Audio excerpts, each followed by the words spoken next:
বন্ধুরা আজকে করব মশলা উচ্ছে, সেই জন্য চারটে এই যে ছোটো ছোটো উচ্ছে আমি সেদ্ধ করে নিয়েছি। এবার এর দানাগুলো বার করে নেব, পরপর স্টেপ বাই স্টেপ তোমাদের আমি দেখাবো।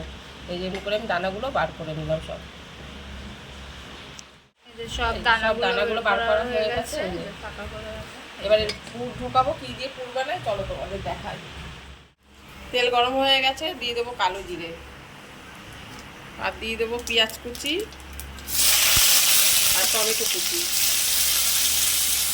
তারপর তোমাদের এক এক করে দেখাচ্ছি আরও কী কী দেবো। আর দিয়ে দেবো দুটো কাঁচা লঙ্কা কুচি, একটু ভেজে নিই, তারপর দেখাবো আর কী কী মশলা দিয়ে দিয়েছে। এই মশলা ফ্রাই উচ্ছেটা কিন্তু খেতে ভীষণ ভালো হয়, রুটির সাথে বলো, ভাতের সাথে, পরোটা। তিতো লাগে না তো, সেদ্ধ করে জল তুলে দেওয়া না। ফিরে আসছি কিছুক্ষণ পর। এবার দিয়ে দেবো অল্প লঙ্কার গুঁড়ো, যেহেতু লঙ্কা কুচি দেওয়া।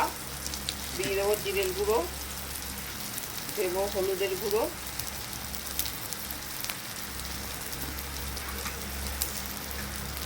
দেবো লবণ, অল্পই দেবো এটা।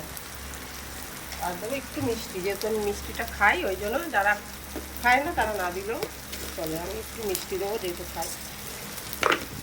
আমার মিষ্টি না দিলে মনে হয় না আমার তরকারিটা সম্পূর্ণ হয়েছে। হয়ে গেছে। হ্যাঁ, পুর আমার রেডি। এবার আসছি আবার দেখাবো পুরো পুরটা। বন্ধুরা এবার এই পুরগুলো উচ্ছের মধ্যে ভরে দেবো। রাখো একটু, প্লেটের মাঝখানে রাখো। কী রাখবো মাঝখানে? মাঝখানে এই যে। ঠিক আছে, এই ভরে নিই। গরম তো আসলে। এই যে এমনি করে পুরো উচ্ছের ভেতরে ঢুকিয়ে দিলাম এই যে পুরটা। এবার এটা এরকম ঢেকে দেবো। এই যে সবগুলোই ভেতরে পুর ঢোকানো হয়ে গেছে, আর একটা খুলে গেছে। হয়ে গেছে আগে, তাই এটা এরকম ভাবেই ভাজা হবে। আর বাকি তিনটে এরকম গোটা গোটা, সুন্দরভাবে হ্যাঁ যেমন হয় তেমন গোটা করে হয়ে গেছে। এবার একটা একটা করে ভেজে নেবো।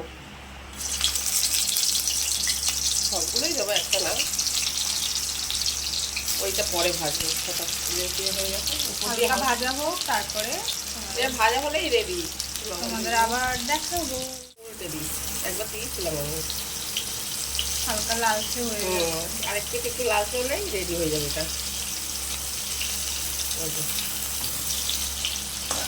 এটা খেতে খুব ভালো বন্ধুরা, এটা করে দেখবে, খুব ভালো খেতে। বন্ধুরা এই যে রেডি হয়ে গেছে ফ্রাই উচ্ছে মশলা ফ্রাই উচ্ছে। খুব সুন্দর হয় এটা খেতে, অবশ্যই ট্রাই করতে পারো। আমার তো ভীষণ ভালো লাগে, আমাদের ঘরে রুটি দিয়ে খাওয়া হয়। কার কার রেসিপিটা পছন্দ হলো অবশ্যই অবশ্যই ওটা দেখালাম না, কমেন্ট করে বলবে। টাটা।